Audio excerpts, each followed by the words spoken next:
አንድ ሰው 100 በጎች ነበሩት። እረኛ ነው። በጎች አሰማርቶ ቀኑን ሙሉ ሲጠብቅ ከዋለ በኋላ 100 በጎቹን እየነዳ ወደ ቤቱ ሲመለስ ከ100 በጎቹ መካከል አንድ በግ እንደጠፋበት አስተዋለ። ከ100 በግ አንድ ሲጎድል ይቀራል። ሲያትል የሂሳብ ችግር አለ። ከ100 አንድ ሲጎድል ስንት ነው? ይሄ እረኛ 99ን በጎች እዚያው ቤት ውስጥ ተዋቸውና አንዱን በግ ፍለጋ በጨለማ ወጣ። በዚህ ሰዓት ወጥቶ ቤቱ በማረፊያ ሰዓት ማለት ነው አንድ በግ ፍለጋ መከራውን ሲያይ ካመሸ በኋላ እኩለ ሌሊት ላይ ያንን በግ አገኘ። አነሳና በትከሻው ተሸከሙ። ወደ ቤት ይዞት መጣ። ጎረቤቶቹን ወዳጆቹን ጠራና የጠፋውን በጌን አግኝቼዋለሁና ከኔ ጋር ደስ ይበላችሁ አላቸው። እንዲሁም ንስሐ በሚገባ በአንድ ኃጢአተኛ ምክንያት በሰማይ መላእክት ዘንድ ደስታ ይሆናል።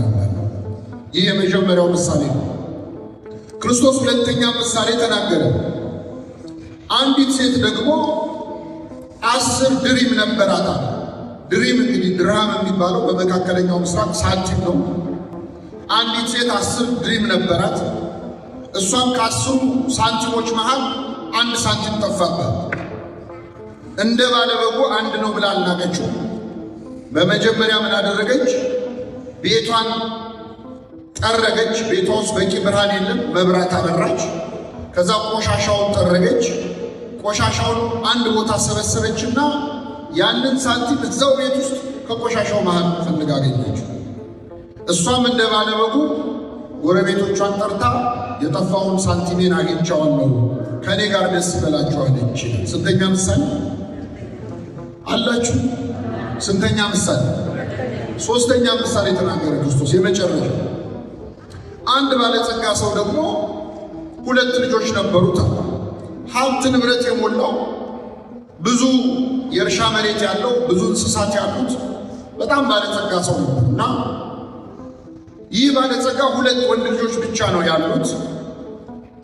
እነዚህ ልጆች እንግዲህ ያው ጊዜው ሲደርስ የአባታቸውን ሀብት መውረሳቸው አይቀርም።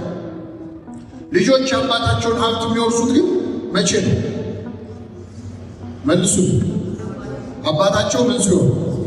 ይገርማቸዋል። ትንሹ ልጅ ቢያይ አባቱ አልሞተም ማለት ይጠብቅ ይህ ሰውዬ አይነቃነቅም ማለትና መጣና አባቱ የሚደርሰኝን ገንዘብ አሁኑኑ ስጠኝና ልሂድ። አባት እምቢ አላለው።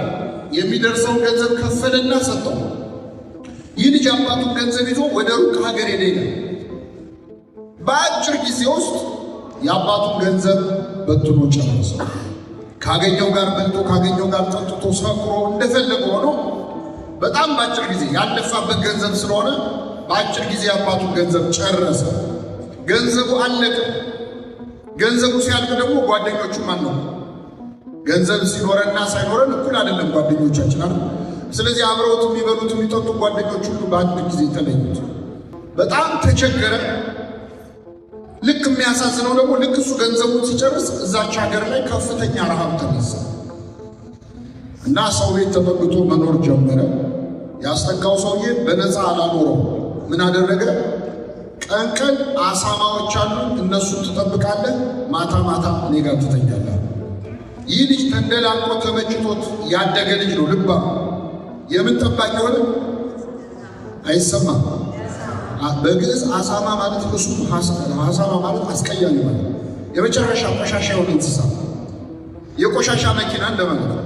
የማይበላው ነገር የለም እና ይህን በጣም የሚሸት እንስሳ ሲጠብቅ ይውል ነበረ እና እዚያ ግን ቁጭ ብሎ በረት ውስጥ ከሽታው በላይ በጣም ያስቸገረው ረሃብ ነበር። በጣም ይርበው ነው እና መጨረሻ ምን ትዝ አለው መሰላችሁ? አባቱ ቤት ስንት ልጆች ምግብ በልተው ጠግበው ይደፋሉ፣ ስንት አገልጋዮች ጠግበው ለውሻ ይሰጣሉ። ስለዚህ ምን አለ? በአባቴ ቤት እንጀራ የሚተርፋቸው አገልጋዮች ስንት ናቸው? እኔ እዚህ ግን በረሃብ ልሞት ነው። አሁኑኑ ተመልሼ ወደ አባቴ እሄዳለሁ። አባቴን እንዲህ ይለዋለሁ፣ አባቴ ሆይ ልጅ ልባል አይገባኝም፣ በቤትህ ካሉት አገልጋዮች እንደ አንዱ አድርገኝ ይለዋል። ተነስቶ ወደ አባቱ መጣ። አባቱ ገና ከሩቅ ሳላየውና አዘነለት። ወደ እርሱ ሮጠና አቀፈና ሳመ። ልጁም አባቴ ሆይ ልጅህ ተብዬ ልጠራ አይገባኝም አለ። አባት ግን እንዳየው ምን አደረገ መሰላችሁ? ከሁሉ የተሻለ ልብስ አምጡና አልብሱት፣ ለጣቱ ቀለበት፣ ለእግሩ ጫማ ስጡት፣ የሰባውን ፍሪዳ አምጡና እረዱለት፣ እንብላ ደስ ይበለን። ልጄ ሞቶ ነበር ሕያው ሆኗል፣ ጠፍቶ ነበር ተገኝቷልም አለ። ደስ ይላቸውም ጀመር። ይህ ሁሉ ሲሆን ይህ ባለጸጋ ስንት ልጆች አሉት ብያቸዋል? መልሱ እንጂ።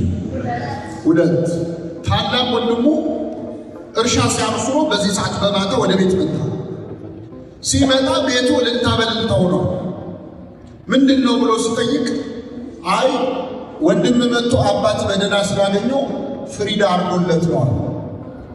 ተቆጣ፣ ሊገባም አልፈለገም።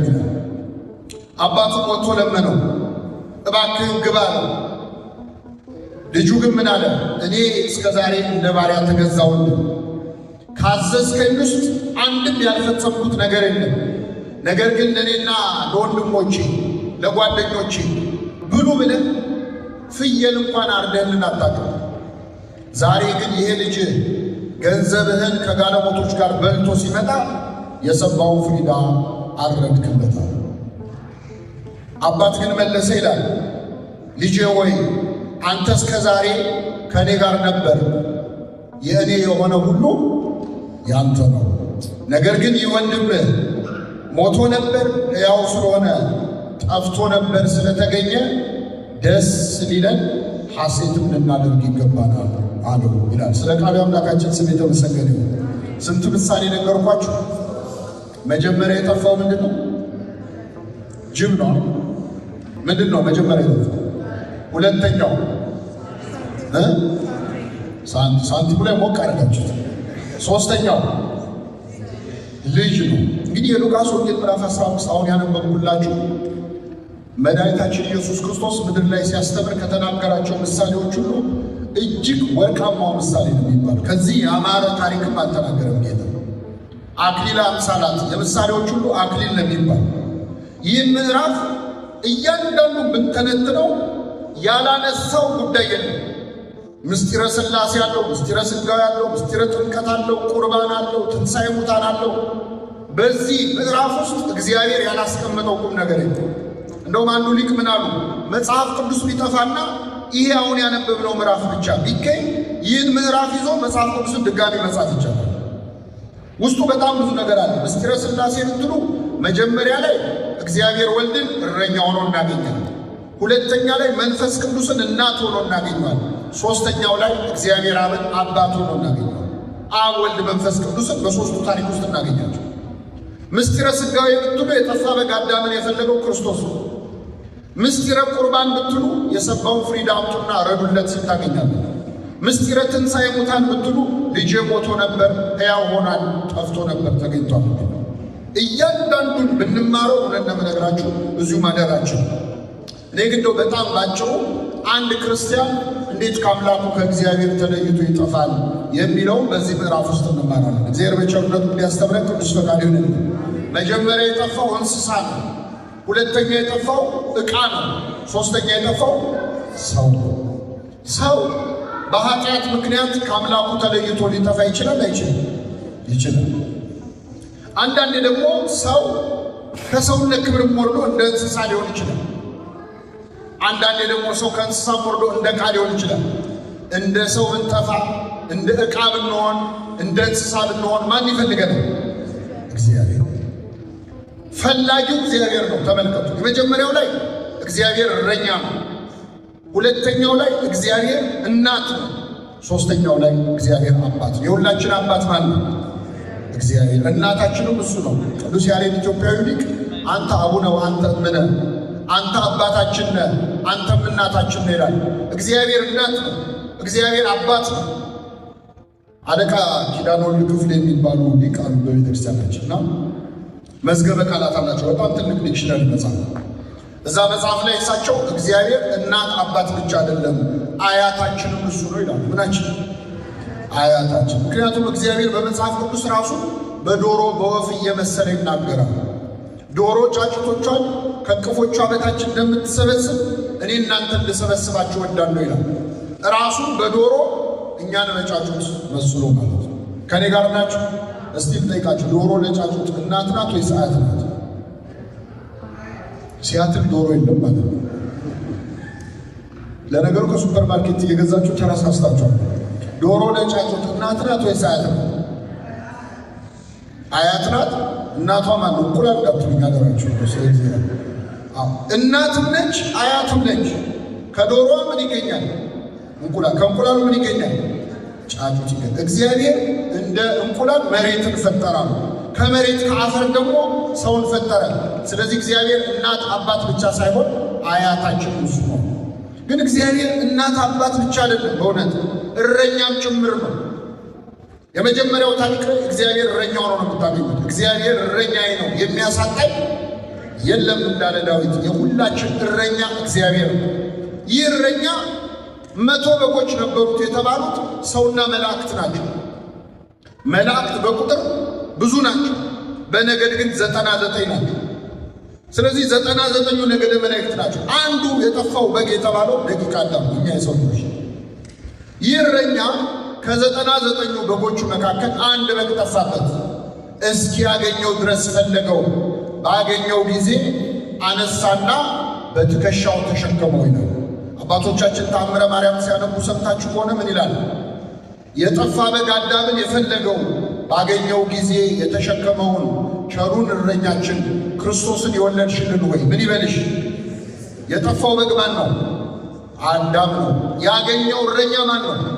ክርስቶስ። ምንድነው የተሸከመው? የሁላችንን ኃጢአት ነፃ ደዌ ነው ወጾረ ሕማመን። ስለኛ በደላችንን ክርስቶስ በመስቀል ላይ ተሸክሟል። ስለዚህ የጠፋ በግ የተባለው የሰው ልጅ ነው። የተሸከመው ደግሞ መድኃኒታችን ኢየሱስ ክርስቶስ ነው። ይህንን ታሪክ ለምንድን ያነሳ ነው? አንድ ክርስቲያን እንዴት ከቤተ ክርስቲያን ይጠፋል? አንድ ክርስቲያን እንዴት ከአምላኩ ተለይቶ ይጠፋል ካላችሁ፣ የመጀመሪያው አጠፋፍ ልክ እንደ በግ ነው የምንጠፋው። ሁለተኛ አጠፋፋችን እንደ ሳንቲም ነው የምንጠፋው። ሶስተኛ የምንጠፋው እንደ ሰው። ከኔ ጋር ናችሁ? እስቲ በግ የሚጠፋው እንዴት ነው? መጀመሪያ ልጠይቃችሁ፣ በግ የሚጠፋው አውቆ ነው ወይስ አውቆ? የዚህ ሀገር በጎች ያስባሉ። በግ የሚጠፋው አውቆ ነው ሳያውቁ? ምን እያደረገ ነው በግ የሚጠፋው? ምን እያደረገ ነው? እስቲ ንገሩ። ልጥፋ ብሎ ነው የሚጠፋው? ሳር እየበላ ነው የሚጠፋው። እዚህ ጋር ሳር ሲበላ ይሄኛው ሳር ትንሽ ካልተመቸው ወደዛ ሲል፣ እዚህ ጋር ውሃ ሲጠጣ የደፍረስ ሲልበት ወደዛ ሳያስበው ነው በግ የሚጠፋው። በግ ሲጠፋ ቢመሽብኝስ ብሎ ያስባል? ካልኩሌት እያደረገ የሚጠፋ በግ አለ? ገደል ብገባ ተኩላ ቢበላኝ እያለ ሪስክ የሚያጠና በግ ዝም ብሎ ነው የሚጠፋው። የመጀመሪያው እኛ ክርስቲያኖች ከአምላካችን ከእግዚአብሔር ከበረቷ ከቅድስት ቤተክርስቲያን ተለይተን የምንጠፋው ልክ እንደ በግ ሳናውቅ። ይሄ በግ እየበላ እየጠጣ እንደጠፋ ብዙ ሰዎች በእንጀራ ጉዳይ ከቤተክርስቲያን ይጠፋሉ፣ በምግብ ጉዳይ ይጠፋሉ። አንድ ስራ ሲሰሩ ሌላ ስራ፣ አንድ ንግድ ሲነግዱ ሌላ ንግድ፣ አንድ ትምህርት ሲማሩ ሌላ ትምህርት። ስጋዊ ህይወታች በተለይ ኢትዮጵያውያንማ በዚህ እኮ ለመኖር ስንዘጋጃ ነው እንደምንሞት። ለመኖር ስንዘጋጃች እኮ አንዱን ነገር ስናሟላ ቀጥሎ እንትኑን ስናሟላ እንዲህ እንዳለን እንደተንከራተትን እናንተ እንኳን ትንሽ ሴትል አድርጋችኋል። ብዙ ሀገር ዞር ያለውና የአበሻ ሁሉ ዓላማው የሆነ ሀገር ቤት፣ አገር ቤት ያለው አረብ ሀገር፣ አረብ ሀገር ያለው አውሮፓ፣ አውሮፓ ያለው አሜሪካ። እስቲ እናንተ የት እንደምትሉ ጉዳችሁን እናያለን። በቃ ክው እንዳለ ልጋችን ጨርሶ ይሄ ማለት ይሄ በግ እየበላ እንደጠፋው በስጋዊ ህይወት ብቻ ተይዞ መጥፋት ነው። መብላቱ እኮ መጥፎ አይደለም፣ ግን ከበረቱ መራቅ የለበትም። እግዚአብሔር አትስሩ፣ አትነግዱ፣ አትኑሩ አላለም። ከቤተ ክርስቲያን ግን አትራቁ።